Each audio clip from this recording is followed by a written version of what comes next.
Smooth hard, no crick. Yeah.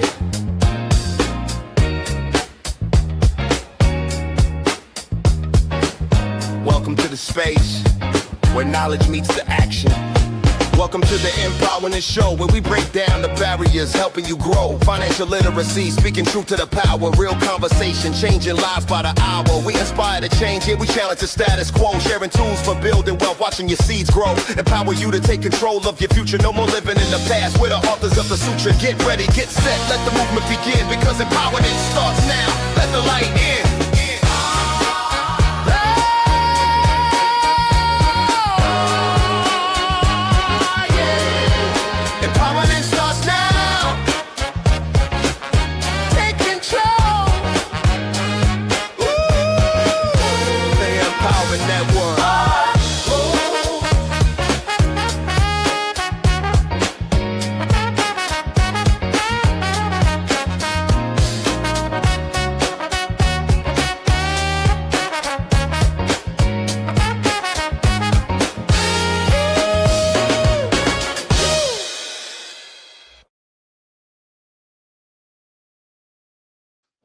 All right. Good evening, everybody. We're starting a little late this evening. We generally start about 6 o'clock, so we're about 5 minutes behind. My name is Kendall Stevenson, and welcome to the Empowerment Show. Today, we got an opportunity. We got 3 doctors on the panel. 3 doctors, 1, 2, 3. So we're going to introduce them. I guess I can introduce them all at the same time. But you know how we always start the show off by having something to be grateful for. Well, today was a very good day for me. Guy came out, fixed my boiler, and I'm so grateful for it. I am so happy to have some heat and hot water on a regular basis again. All right. As I said, I'm Kendall Stevenson, and welcome to the Empowerment Show. First up, we have Dr. Will Smith. Hello, Dr. Will Smith. How are you? I'm doing great. Thanks for having me, Kendall. Right. So I see the title. I can't see the small lettering there. Exactly what type of doctor are you? So I'm a radiation oncologist. So I use radiotherapy to treat cancers. Only to treat cancers? Is that all they use radiation for? You know what? I personally do actually treat quite a bit of non-cancerous conditions with it too. We sometimes treat tumors that don't count as cancer, and then occasionally treat things like inflammation or pain, those sorts of things as well. Okay. All right. Let me introduce a second doctor. I tell you, we got 3 doctors on here. I feel so overwhelmed. And this is Dr. Grace Fan. Hello, Dr. Grace Fan. Hello. How are you tonight? I'm well. So he's an oncologist and you do oncology. Is that the same title or? Yeah, so we are actually in the same field. Within oncology or cancer treatment, there are 3 major branches. One is surgery, one is medical oncology, that's chemo basically, and all of the drugs like chemo. And then there's us, we're radiation oncologists. That's the 3rd major branch. How often do you, I want to say, do you get a lot of people with cancer? Is that a big thing going on now or what?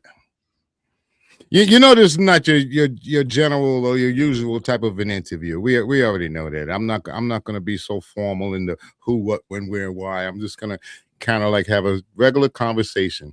Cancer is a big issue nowadays, is it not? Well, yeah, it is. You know, the population of the United States is aging, and cancer is typically a disease of older people. And in addition to that, certain types of cancer are on the rise. And so between those 2 facts, cancer treatments and the cancer population is growing. The other good thing is that cancer treatments for many of the most deadly cancers have actually improved, or at least the most common cancers have improved. And that means we're getting more survivors. And so that means that the cancer survivor population is also increasing. All right. So now I got 2 guys over here from the physical end. I'm going to bring in one more doctor. He's also my co-host for today, Dr. Brown. What's up, Dr. Brown? How are you? You can bring you here. Here I How am. are you, young? Nice to see you, Dr. Brown. Always good to have you on the show. Yes. Love it when you show up. Love it when you're here. So, thank you. Dr. Brown, you can ask the doctors and these other two doctors any question that you like. We're going to let you go ahead and feel them out. As you can see, we are talking about cancer, cancer-related treatment, and so for any other questions that you like to ask, I'm sure they're more than qualified to give you the scoop. Okay. Well, I wanted to give them some background of my experience. I happen to be a doctor in healthcare administration, as well as a nurse practitioner doctor. Throughout my course and journey of being a nurse, okay, oncology was one of my things. I worked at NIH and stuff, so I'm very well knowing about the different specialties that you guys have, you know, my other doctor friends as well. So I'm very much aware. And you're right. You know, the whole treatment of cancer has come such a long way. Being someone who has lost both parents to it. I lost my mom back in the early 70s, in 72, from breast cancer. And it was a life-changing experience for me as a young child at that point, because I was 13 years old. And, the treatments that they had back then were cobalt treatments, radical mastectomies, and stuff like that. And it wasn't early detected. But we've come a long way from all of that, and even though breast cancer is still a number one thing for women of color, it still is, we still have had a lot of gains since the early 70s, late 60s. And I'm so glad that we continue with that. The thing that I worry mostly about, and I don't know about the fellow doctors here, is pancreatic cancer. What are the strides that are doing that? Because you can't detect it, and when it's detected, it's usually too late at that point. Yeah, so I agree. I mean, I think that what you're describing, there are a lot of cancers. We're diagnosing them more. They're becoming more frequent, but we're also finding them earlier. So breast cancer specifically, we see more and more women coming in with stage 1 cancer, curable cancer at an early stage where we can get to it before it has spread. Pancreas cancer is a big challenge because unlike some other areas, it can spread quickly. There's not a great screening method. We've tried different things to catch it early, and by and large haven't been as successful as we have elsewhere, right? So breast cancer with mammograms, prostate cancer with PSA screening, we just haven't been as successful for pancreas cancer. Doesn't mean that we haven't seen successes and haven't seen improvements. I'd say, I'm obviously on the younger side. In my medical career is still in the early stages, but even in the short time I've been practicing, we've seen a lot of improvement in terms of types of treatments, chemotherapies, other therapies and nowadays we're seeing more and more people make it to long-term survivorship for pancreas cancer. So there's definitely room for improvement, but we're also seeing some of the wins so far. Mm-hmm. One of the questions I really am wondering about for you is, what is going on with, now we're seeing that just recently Jason Vanderbeek with colon cancer, passing away at such a young age. And he was like, what, 45, something to that effect. And where are we going? Because we know some of the cancers that challenges we have in the United States of America are basically with our diet. Now, being a baby boomer, and of course we got Gen X and the millennials, their diet system has changed totally from what I grew up on. So help me to understand what's going on, because even though a lot of the cancers, like you said, are happening mostly with people the longer you live, the more you're at risk, of getting, contracting some type of, possible cancer, whether it's benign or malignant. But with the younger generation, what's going on with that? Because this is the generation that believes in smoothies. They believe in all the whole food, organic stuff. They came up with that, where my generation, we had Swanson's dinners. we had all the, the prepackaged, processed stuff. Mhm. but they are more natural, but they're getting more malignancy and things like that. So help me understand that. Well, Dr. Fan, since you're the youngest one on the panel, you can talk about Oh, the young people. well, I'm not young. No, Dr. Smith's younger than me. Oh, is he? I would have never guessed. Why don't you help us out with that? Yes, yes, explain it to me. Well, I understand what you're saying, and what happened to that actor is one of the reasons why colorectal screening age has declined. So, the current recommended starting age for colorectal screening is 45, down from 50, 55, what it was about 10 years ago. Why? Because we are seeing a rise of colorectal cancer in younger patients, in 40-year-olds and 40-plus-year-old patients. And Mm. it's happening earlier. In terms of, is it diet related? That is the greatest suspicion. But in reality, we don't know why this is happening. It's happening in several different types of cancers, but colorectal cancer famously is the one where it has actually made it to change national screening guidelines. And we could come up with all kinds of things why a population who is actually eating more natural foods and supposedly less processed foods, this is still happening too. But in reality, I don't think there's strong evidence to direct us to an actual cause, but we are seeing trends and it has been recognized.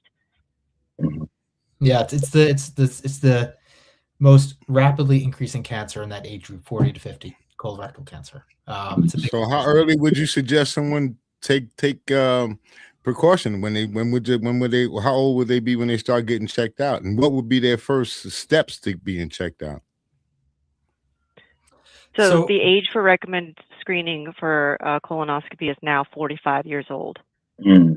Some people choose not to do colonoscopies, and then the Cologuard test would be available to them as an option. it's Explain important that also type of test. What type of test is that, Dr. Will? What type of test Yeah. was that she used?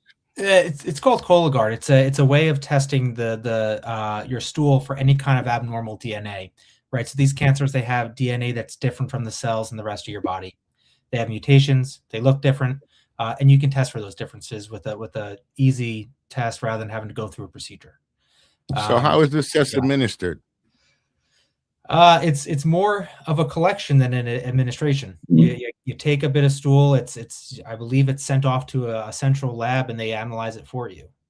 But in addition to screening, I think it's important to know. I mean, what are you looking out for? When should you seek help besides just screening? So, anytime people see blood in their stool or have a change in their bowel habits that's worrisome, especially in that age range, 40 and above. I think that's the kind of thing that you let your doctor know about right away. Screening, the recommendations from screening, the idea there is they want to get you want to be a good value proposition for the system at large. You want to have that age set at a point where you'll catch it early, but you're not over testing people.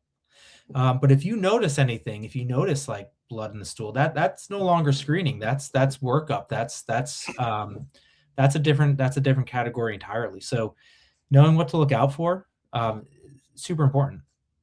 Yes. So, would you on a personal level, would you rather do the colonoscopy or what was the other one, the collate? Which one would you Cologuard find to be test. more The Cologuard test. Which one would you So say I'm is the actually most old efficient? enough to do the colonoscopy, and I did have my colonoscopy at 45. Oh. So, and the reason I choose colonoscopy is one of the few screening tests that is both diagnostic and what we call therapeutic. What does that mean? That means they're going to screen you for colonoscopy, but at the same time, if they find anything suspicious, like a polyp or lesions, they will actually remove them and send them for testing. If they are cancerous, you go for more treatment. If they are benign or if they're pre-malignant, they will be removed. And then your screening surveillance timing is based on how clean your evaluation is. What Dr. Smith said, I think, is critically important. One of the main symptoms that you can have with early stage colorectal cancer is bleeding and bright red blood in the stool. that often goes ignored because, people getting constipation now, diarrhea now, or just having difference in change of stools can be very normal. And blood most commonly is attributed to just hemorrhoid flares because those are also really common. But if it's persistent, if you're having multiple symptoms, it's hard to say. And if you have a colonoscopy, they can tell you if you have hemorrhoids, and they can look and find problems, and they can address them a lot of times right there or soon after. The Cologuard test, I think, is a great test for people who don't want to do the prep, which can be, it's intensive, but it's totally doable. But it's another option. But the colonoscopy is the way that me and my family go. Okay. I could tell you this. I've always taken colonoscopies anytime I've had to do it. And yeah, they found a couple of polyps and all the good stuff like that. I would tell people, especially young men, they seem to have a problem with going to the doctors to get this thing checked out or even taking a colonoscopy. You don't even notice it. I'm going to tell you, the preparation is worse than the procedure. I'm just telling you, the procedure, you go in, once you're out. When you wake up, you're getting dressed and going home. Yeah, they say it's the best nap of your, month, life. Yes.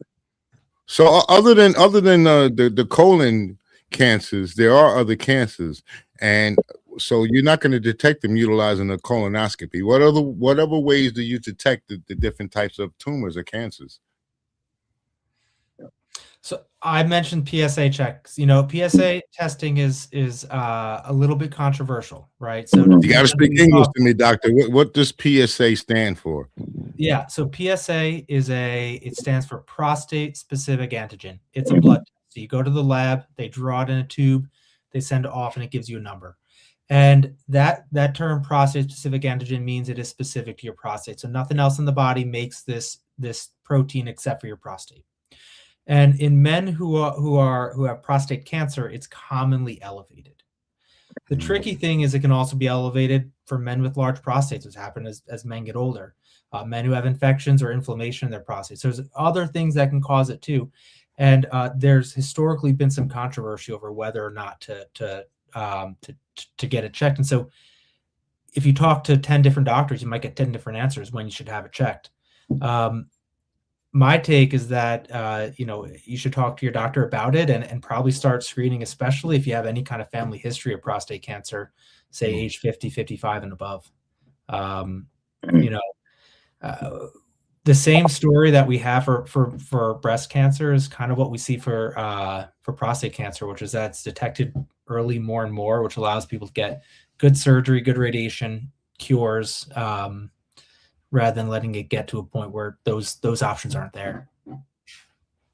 When you say let it get to a point that those options are there, so you're saying that if by the time you notice any symptoms, is it too late? Is that what you're saying? Sometimes, yeah. So prostate cancer commonly, by the time that you notice it, it may already be quite advanced. So symptoms that can happen with prostate cancer, for instance, right? The prostate sits right next to the bladder, and in order to pee, you have to get the urine out from the bladder through the prostate and then out the penis. And so as that prostate cancer grows, it might make peeing more difficult. But by the time it gets to that point, oftentimes it's already quite advanced. Or you might find, oh gosh, I have some back pain or bone pain that won't go away. But at that point, it might be quite advanced. So checking it with an easy blood test, I mean, it's sort of a no-brainer to me. So, Dr. Brown, you get to see these people after they've already been diagnosed with radiation. And so what is their mental state? Well, now I'm totally with mental health at this time. I'm practicing that in DC at this point. But when I was practicing, in GW at George Washington Hospital, their mental state, some of them are still living in shock. Some of them are going through a grieving process because anytime you go through things, it's a post-traumatic stress situation that you deal with. And some, are grateful depending on the stage that it's caught. Some are grateful that they caught it in time. Other people get a different perspective on life. Like they got their second, win and they're going to do better. And others, go into, some, levels of depression. Different things to that nature. So it could be a whole plethora of different emotions and feelings, but mostly what I tell people is really, there's things you have to unpack. So I believe that you should at least seek counseling, professional counseling and stuff and everything, because once you are given that, because let's face it, when you get those type of diagnoses, it brings you to the reality about your mortality, Mhm. that you're immortal, everybody has to go Human. through that thing. Yes. So I always say wherever they're at spiritually, that's where you go through the whole spiritual thing. What are your beliefs? All of that stuff. So just unpacking that and figuring that part out. Sometimes they need help. Sometimes people have it figured out. And it's always a journey, post-wise. That's why they always say that you're a survivor, those type of things that they deem after going through a lot of this. Mhm. You know, Dr. Fan, I'm going to have a question for you. I'm going to have to take a commercial break, but I want to talk about the symptoms, not afterwards, after you've taken the after effect. What are the symptoms of the radiation treatment for a lot of the patients? But I'll bring that back to you when we come back. I have to go to commercial. Got to pay the bills. A doctor's calling. A company's mission. United for a greater good. When Edmark International, the pioneers of wellness, joined forces with Dr. LaJoyce Brookshire, naturopath, the world gained a new weapon in the fight for true health. Co-created, science-backed, nature-powered. This isn't just a product. This is a movement. Born from decades of groundbreaking research, naturopathic mastery, and Edmark's relentless innovation. The body wants to heal itself, and we have just given it the ultimate toolkit. A detox unlike any other. A partnership unlike any other. The future of health starts now. All right. Thank the viewing audience for coming in and showing up. We are the Empowerment Show. My name is Kendall Stevenson. I'm here with 3 doctors. How fortunate. One that can help you out with your mental health, and the other 2 will help you out if you happen to have cancer. Please go visit them. Please make sure that you get checked up and be safe. Dr. Fan, I did have a question for you. Do you remember it? Yes, I do. Okay. So we're going to be talking about post-radiation treatment changes for prostate cancer, which Dr. Smith is actually also an expert in this area. So I'm just going to start us off then. But basically, when you do radiation to the prostate, depending on how large an area you treat, let's say we're just going to treat the prostate and seminal vesicles, which are glands attached to the prostate. The most common side effects from radiation post-treatment are related to the exposures of the prostate, the urethra, the bladder, and the rectum. These are basically the organs that you need to radiate in order to treat prostate cancer, or touching the prostate itself, and so get high-dose radiation. So the most common thing that men experience after radiation treatments is urinary side effects, which usually will improve after radiation is done, because there is typically an inflammatory response that causes a lot of side effects during treatment, but then afterwards will improve. However, it is not uncommon that men will experience persistent slight decline in their urinary status, meaning that they may go more frequently. When they need to go right away. They may get up more at night to urinate. They may find that their urine stream is slower. It's kind of like, as we age, our urinary function kind of declines anyway. It's part of aging and like loss of muscular function. And that can sort of be accelerated with the radiation treatments, although it does usually stabilize and kind of sort of people catch up with you over time. Other things that can happen is you can have some changes in bowel movements due to the rectal exposure. although in most men that will get better with time. Erectile dysfunction is another very common side effect with any type of curative treatment for prostate cancer because your prostate is a sexual organ. So the nerves and the vessels that run by the prostate basically are going to get radiation, and at least, anywhere from a third to at least half of our patients are going to experience erectile dysfunction afterwards. If you already have erectile dysfunction, it can get worse. About two-thirds of patients who are candidates will respond to something like Viagra or its family. But if that doesn't work and you're still seeking sexual function, you may need to do something more invasive, such as injections, or ultimately there is a penile implant, which is commonly done for younger patients especially, but can be offered to anyone who's a candidate and wants to have erections. The other thing that can happen with prostate treatments of any kind is that you can have what's called a dry ejaculate. A dry ejaculate basically means that you don't ejaculate at time of orgasm. It does not prevent you from having an orgasm, but it does change the experience. And that has to do with the fact that the prostate itself makes some of the fluid that is in the semen, but also that the fluid that it makes is responsible for keeping the rest of the semen liquid. So those are some of the side effects that you can see that are long lasting. The other things are late toxicity of radiation, which Dr. Smith can also talk to you about, which are specific to radiation. I wanted to ask Dr. Smith about chemo. Do you guys deal with chemo as well? I don't. So I don't prescribe it, but I treat patients all the time who are getting it, and so I see it in the clinic every day. I mean, I'll tell you, it's interesting because you talk to different folks, and they'll always give you different concerns or voice different experiences they had.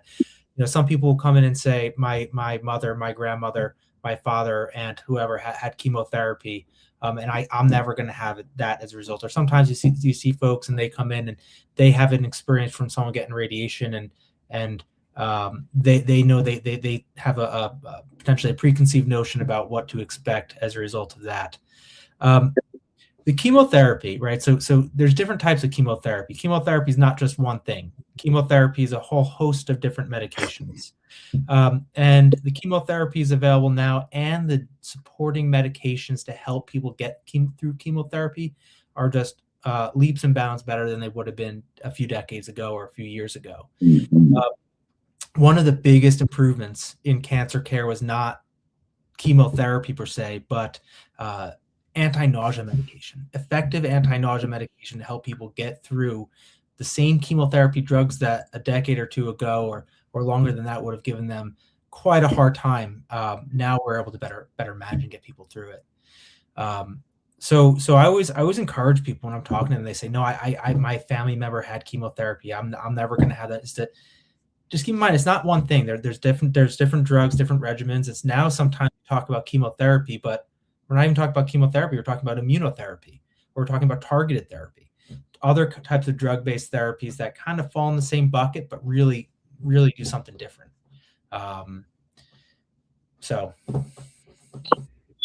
Dr. Fan, so the treatment of breast cancer, you can use radiation or you can use chemo, depends on the severity? Depends on the severity, depends on what you're trying to do. So basically, what Dr. Brown was talking about with his experience with his mother was very common at that time.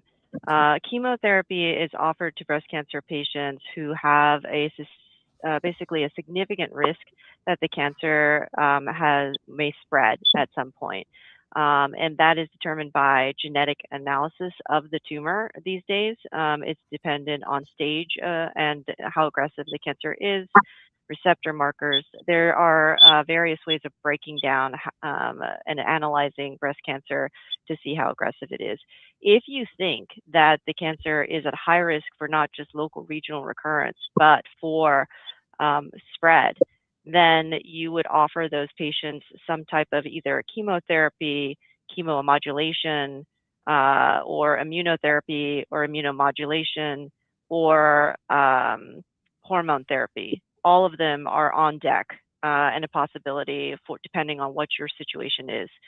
If you think about how chemotherapy works, it is essentially a drug that is going to travel through the blood and treat anywhere where the blood touches to its full extent.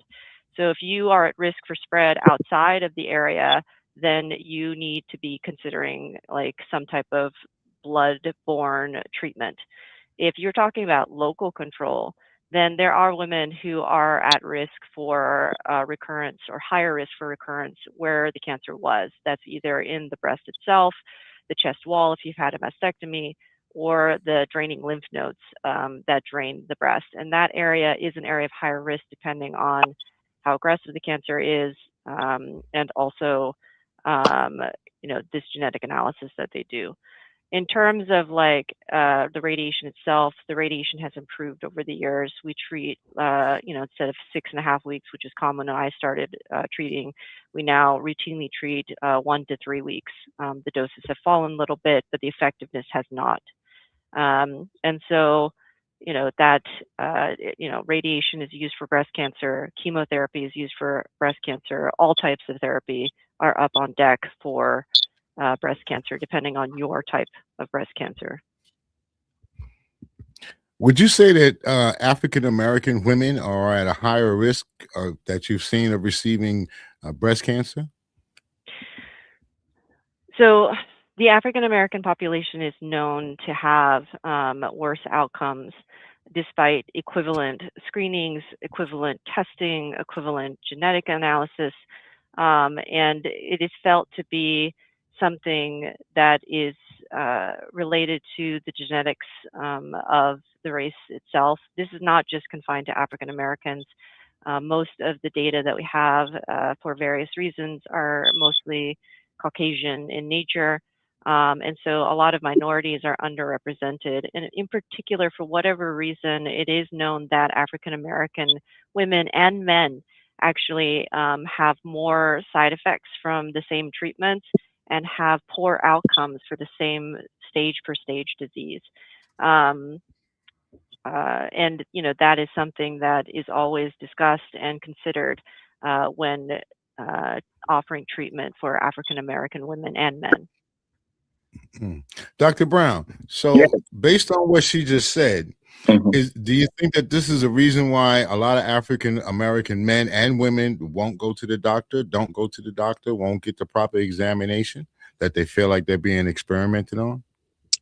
Yes, that goes back to just generational things that have happened over the years, and the trust and mistrust when it comes to the medical community and systems on how Black people have been over the years. But basically, too, it's just also availability. It's also about upbringing. Some of it is generational, passed down. I can say that with the new generations that are coming, they are getting more information and more proactive in certain areas when it comes to their health and being screened for a lot of this stuff. I know on some of the HBCU college campuses that they are, some of the fraternities and sororities are really big when it comes to the breast cancer awareness, when it comes to prostate for the guys and different things to that nature. So that's a plus. That's really a good thing. But I do know that there is and there has been a degree of mistrust and distrust of the medical model here in the United States because of the history of the Tuskegee experiments and the Henrietta Lacks situation and different things that have happened over decades and things when it comes to African Americans and healthcare model in this country. Dr. Smith, I do have a question for you. I'm not moving away from where we're at.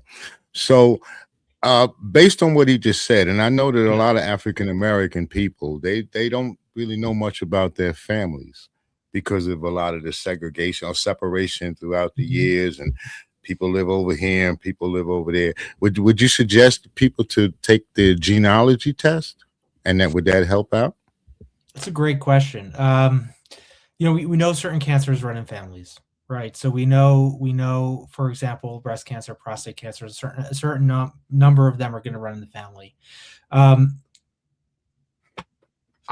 mean, in general, we have folks that we are recommending genetic testing to. When you say take their genealogy, I'm not sure if you mean just talking to mom and dad if they're still alive, or talking to brothers and sisters to see, what their health is like. I think one of the, referring back to, Dr. Brown, what Dr. Brown was just saying, being open about health, important health issues. I think that's a big part of this. I find a lot of folks who I see are, I don't know if I want to say embarrassed or reticent to share what's going on with their life with family members. There's a certain amount of pride behind it. They don't want to put that burden on others. They don't want to share their personal business with others. But I think that family members need to know what's going on with one another. And maybe that's just part of it, just having a conversation, having a dialogue with your family. Certainly, if you know that there is a cancer that runs in your family, grandma, mom all had breast cancer, your aunts had breast cancer, yeah, you should get tested to see if you carry a gene. We can figure it out now. And maybe if we know that you have that what we call maybe a BRCA gene, that's one of the common ones, maybe you start your screening earlier. Instead of at 40, maybe it's at 35 or 30. Yeah, it's a great idea to talk with your family, figure out what kind of cancers might run in the family, and go from there. And that also applies to other disease too. That's also heart disease, mental health, diabetes, all those. I mean, those are genetic as well. Well, I guess my point was, if you don't know your family, yeah, if you don't know about your father, if you don't know about your mother's history, if you don't know this information, yeah, and you happen to, let's say, I don't know, get cancer, do you think taking a gene test would help you out later on to let you know whether you're prone to cancers or what's the deal? Yeah, I wish everyone was able to just kind of get tested and know what their genetic profile would show. In truth, right now, at least as far as I'm aware, insurance is kind of paying for people who meet specific criteria. Maybe that's part of the reason what you're saying. Maybe if there is potentially less knowledge of your family's health history, that could contribute to some of the disparity that Dr. Fan had just been talking about a moment ago. What I would say is the genetic testing, getting that done, whereas a couple of years ago that would have been, maybe outrageously expensive for anybody to kind of go about trying to do on their own. It's the type of technology that every year is getting cheaper and cheaper.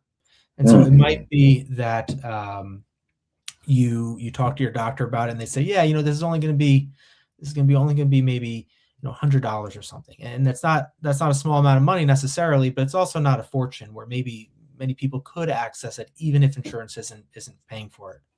Or Dr. Fan and I work, actually, there's a new initiative called Helix, which is they're having you come in, you get your DNA tested, and they're trying to figure out how that DNA, how your DNA is contributing to disease, not just cancer, but disease in general. Now you beat me to the question. I'm sorry? You answered the question before I got to. I was going to ask you about DNA. So I'm going to ask this one then. What's the difference between taking a DNA test and a genealogy test? Is there any difference? Do you want me to take that, or Dr. Fan? You want to take that, or either one of you guys? We got three doctors here. Three doctors here. I'm sure somebody can answer. You guys knocked yourself out. When you say genealogy test, what exactly do you mean? What kind of testing are you talking about? I don't know much about it. I mean, I've taken a genealogy test. They do what they do, and you keep it moving. I don't know a whole lot about it. Yeah, I mean, so I went to take it because I needed to have answers about a particular question.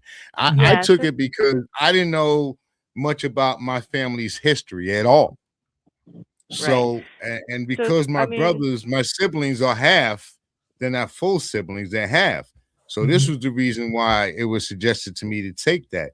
so they could find out more information about my history, about me, and if I'm prone to more cancers, if well, whatever the case may be. Now, when I took a DNA test, that was a swab, and it was a little different. And they were looking for something different when they did a DNA test. I'm just wondering if they're actually the same thing. They just go by different names. No, no. They're not. So the idea that you're still analyzing like chromosomal changes, DNA analysis, so the techniques are the same, but what they're targeting is a little bit different. So typically when you're in the hospital and you have cancer or they're screening you for mutations, they will run a DNA test on, cheek tissue, saliva, something like that, and they will actually be looking for specific mutations. They're going to run those areas of the chromosome. They're going to look for mutations in cells, and they're going to basically, if anything hits, that comes back to them as a mutation, and then they have to analyze, what is the meaning of that mutation. These sort of genealogy, what is it, like 21 and Me or something like that, where you kind of trace your lineage.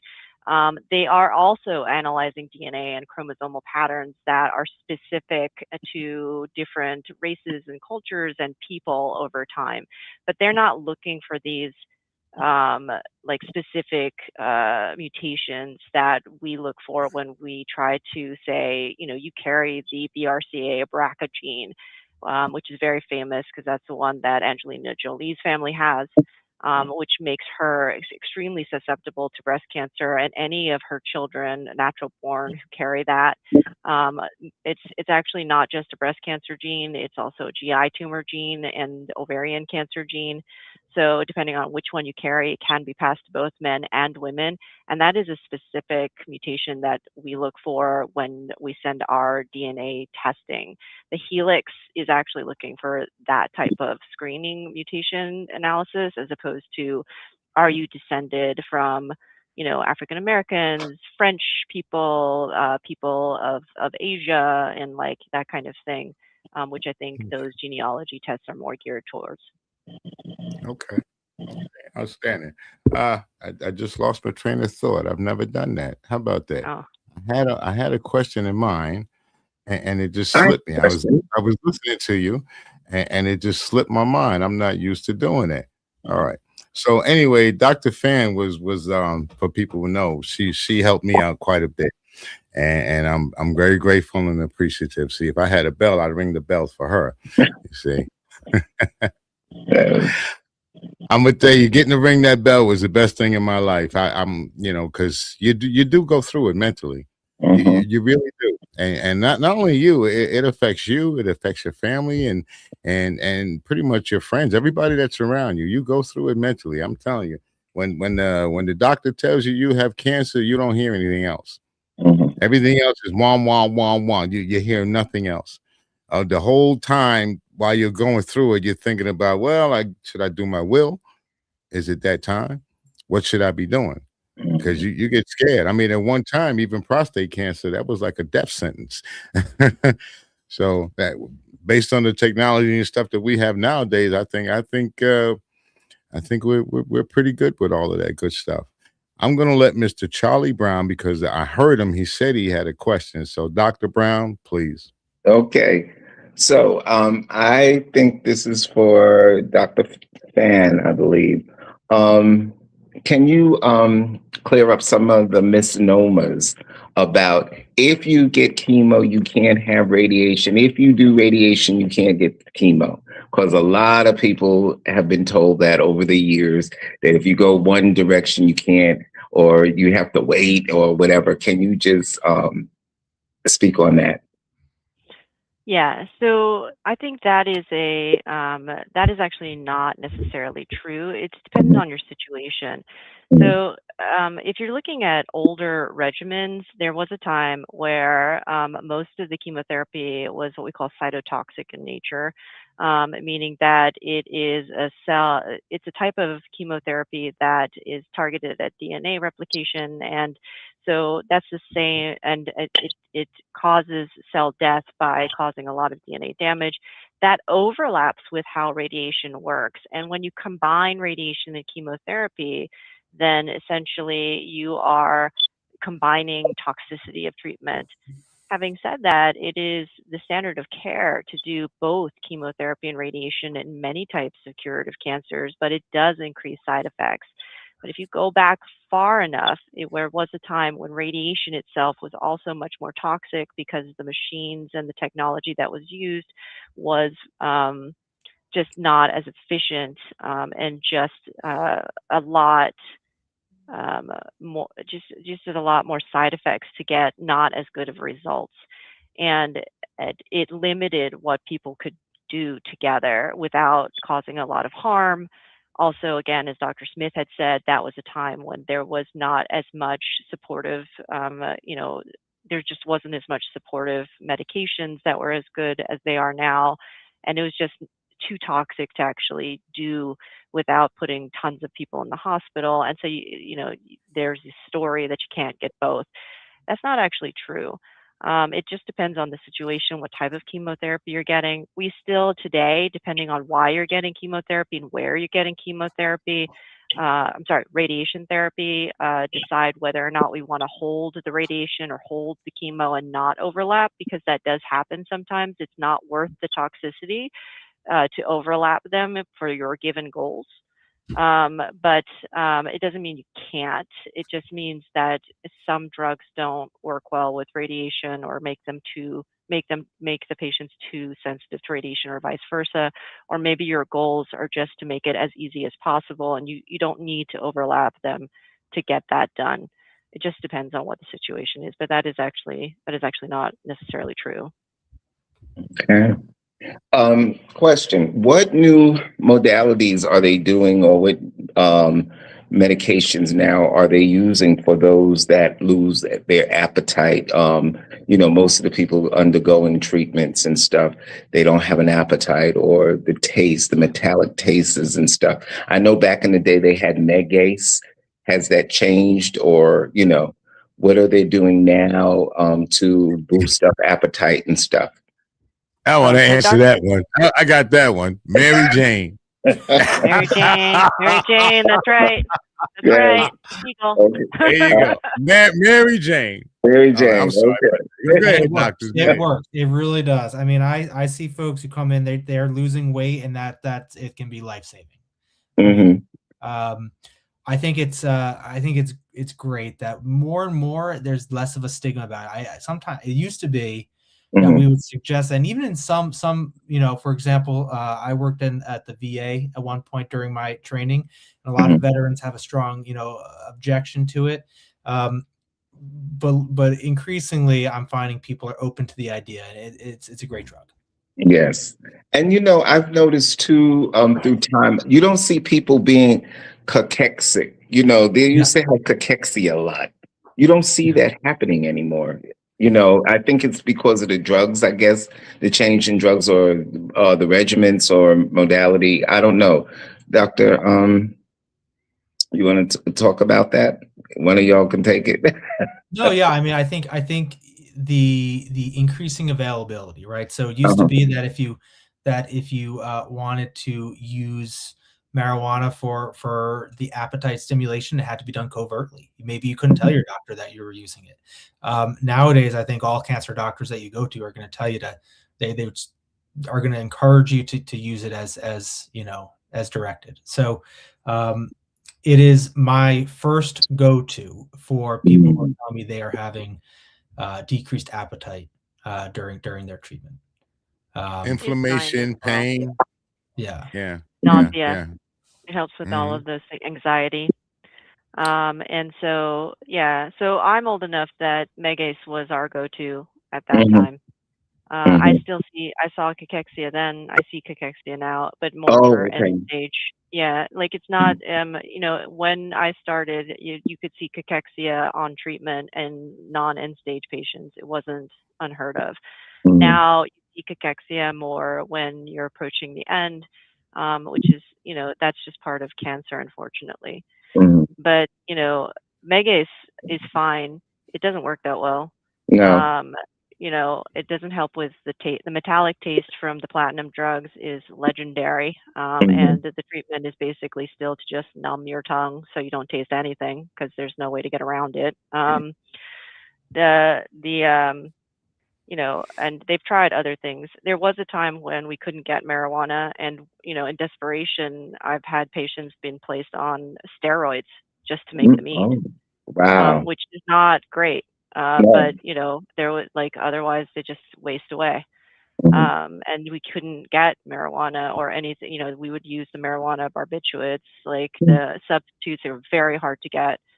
And What about Marinol? Wasn't Marinol one of the ones too? Marinol?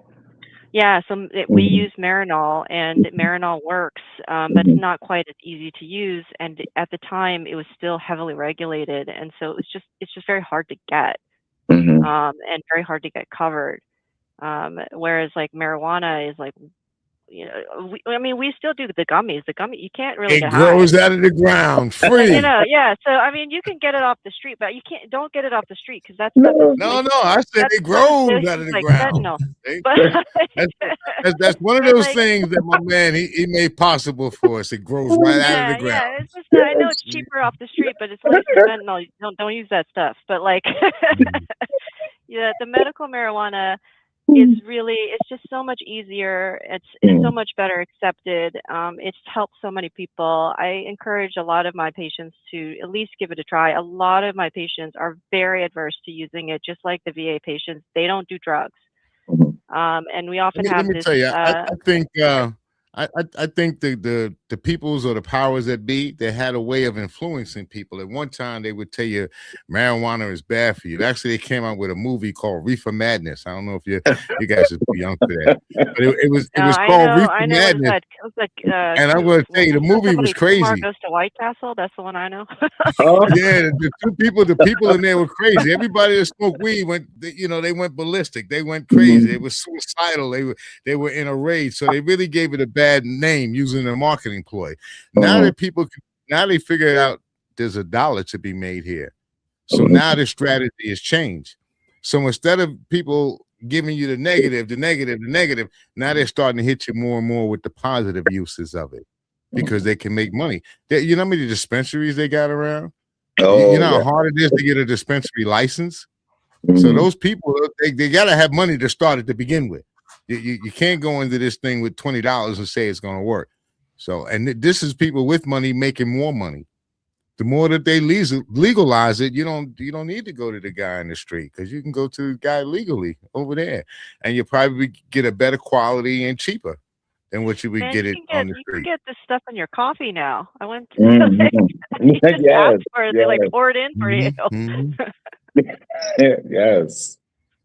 All right, Dr. Fan and Dr. Mr. Smith. I still got that Will Smith in mind. I can see that robot in there just doing the anyway.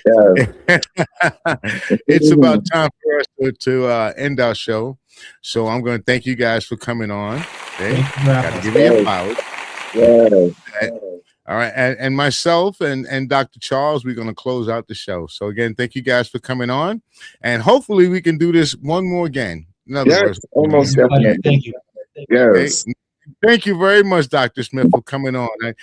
Dr. Fan, she has a way of convincing people to do things. Yes. That's why I love her so much. She got me to do so many things that I probably would not have done. Yeah, I do. Before we end, I do want to say that yes, it's a thing with men in this prostate, situation, because I did lose my dad back in the early 2000s to it, and although he was almost 80, he was diagnosed way back in the mid 90s, and for some reason he wouldn't go to the follow-ups. He had open heart, and that's how they detected he had a spot on his prostate. And he never followed up on it. And then when he was diagnosed, he still wouldn't do it. And I don't understand that. And a lot of guys back, mostly, I guess you could say my generation, I don't know about the newer ones, but they refuse to have things done. And I think they worry about the piping and the plumbing that they won't be able to perform all of. But there's new technology now. It's really, what is it? Laparoscopic surgery of some sort, like same day or something. you know, it's not like it was, because that was at one time radical as well. But you know, I don't understand it. And a lot of guys are, you know, a lot of the younger guys are like, you know, not really checking for it, you know. And I've had it significant in my family line. Now I too get checked, you know, and everything, but not only did my father had it, but all his brothers had it and passed away from it. All of his brothers. So definitely, you know, I've been on it, you know, ever since, you know, 50 and over. But now with my sisters, with my mom and the breast cancer, because I lost my mom when she was 43 years old back in that age bracket, you know, so it was very young for her. But my sisters, thank God, knock on wood, only one was diagnosed last year, and they caught it early. She's still going through treatment, you know, and it didn't metastasize to anything. However, I wonder about my nieces down the line or my nephews, because I don't know, you know. So I think that's kind of interesting how it does, you know. It might tend to jump, you know, generations. I don't know, but I know it was All right, strong from my father's side. Dr. Smith and Dr. Fan. Again, I thank you very much for coming on. Here's your little applause. I'll give it to you one more time. And myself and Dr. Brown, we're going to close out the show. So see you guys later. Thank you. Thank you. Take care. Take care. Bye now. Hey, okay, there you go, Dr. Brown. Thank you very much for coming in, man. I'm gonna tell you though, the weather has been crazy out there. How's the weather down there in DC? Oh, the weather, we almost hit 60 degrees. Oh my Lord, 60 degrees. 60 you mean degrees. you guys didn't have any of this? Like,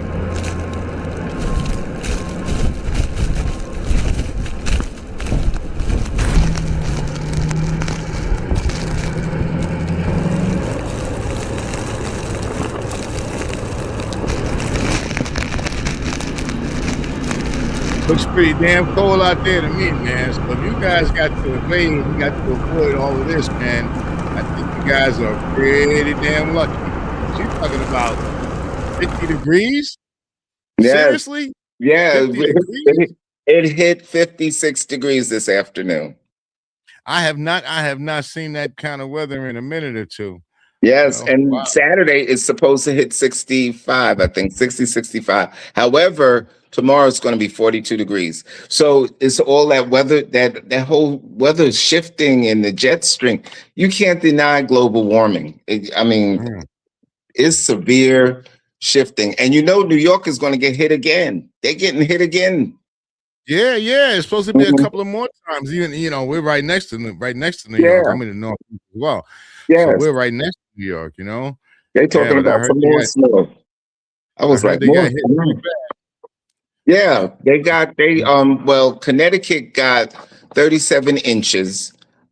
New York, I think, is somewhere in the 20s, but they still are going to get more too, on top of what's melted or whatever at this point. I tell you, I wish that they had snowed real bad in Washington, D.C., so they could have called off that damn state of address, whatever you want to call that. State of delusion. I agree with the state of delusion, the state of BS. That man can lie. Now, and they let him get away with it. They don't challenge the lies. I'm not supposed to believe anything, right? I'm only supposed to believe what he says. Now, yes. At the beginning of when him coming into office, I can remember that the analysts and people on TV said whoever should win is going to get a great economy. Mm-hmm. One of the greatest economies in the world. So last night he had his opening statement. He took over a country that was dying, that was no good, that the economy was so bad under what do you call it? Biden's or whatever they call it, Bidenomics. And I thought, I'm going to tell you something. I think that's BS too. Okay, he's pushing that off to Biden. And I'm going to tell you, people do not remember that when Trump first got into office, all the stuff that he first did back in 2016 is what caused it. That administration, and he had a people were blinded because of the what do you call it? What was the disease? What was that disease? COVID. There you go. Yeah. COVID came into place and kind of shielded him for a lot of stuff that he was doing. The prices were going high, and he said COVID. Mm-hmm. That's what he said. Everything that happened, They blamed it on COVID. Everything. Not knowing that this man had the highest damn deficit that this country has ever seen during that time period. Yes, Okay. yes. Yep. And All it's right. That stimulus check that came from tax money. That money had to be replaced. yes. A lot of people got in trouble behind that stimulus check nonsense. Yes. Taxes, okay. So people don't realize that he screwed up a lot. His first administration, when he first came in, okay, when Biden got into office, he had to clean that S up. Yes, he had to clean that ish up. Yeah. And it took a minute or two. Yes. But he was on his way. The country was rolling and started doing better. And just like you're as old as I am, and I'm gonna tell you, man, as long as I've been living in this country, every time them damn Republicans are in office, they screw up. Every time. Big time. Where it's catastrophic. It's catastrophic. When then the Democrats got to come in and clean it up. And then after they clean it up, then the Republicans try to take credit for it when the next administration comes in. Yeah, and it's ridiculous. And we're still feeling the effects of Reaganomics. Yep. Think about that. Yes. You think about that. Okay, when they talk about giving taxes to the rich, this is from way back with Reaganomics, man. This is the reason why I got Social Security and I got to pay taxes on my Social Security check. Not that I paid enough taxes going in. Now I got to pay taxes coming out too. Going in, it was earned income. Now coming out, it's earned income, and all of that is due to thank you, Mr. Reagan, with your Reaganomics. All right, so we're gonna close out the show. I'm gonna give you an opportunity to say goodbye to folks because this is the Dr. CB Jr. and I'm gonna disappear, and my man he's gonna give us a little word to go out with. My always saying is I'm gonna say it now since I'm not gonna be here. Be yourself because everybody else is taking. And we say hotel, which means peace, or shalom. So you could pick one of those two. I'm gonna say ashe, and I'm gonna go ahead and let Dr. Brown close it out. I'm out. Okay. Okay. Good night, everybody, and God bless. Take care.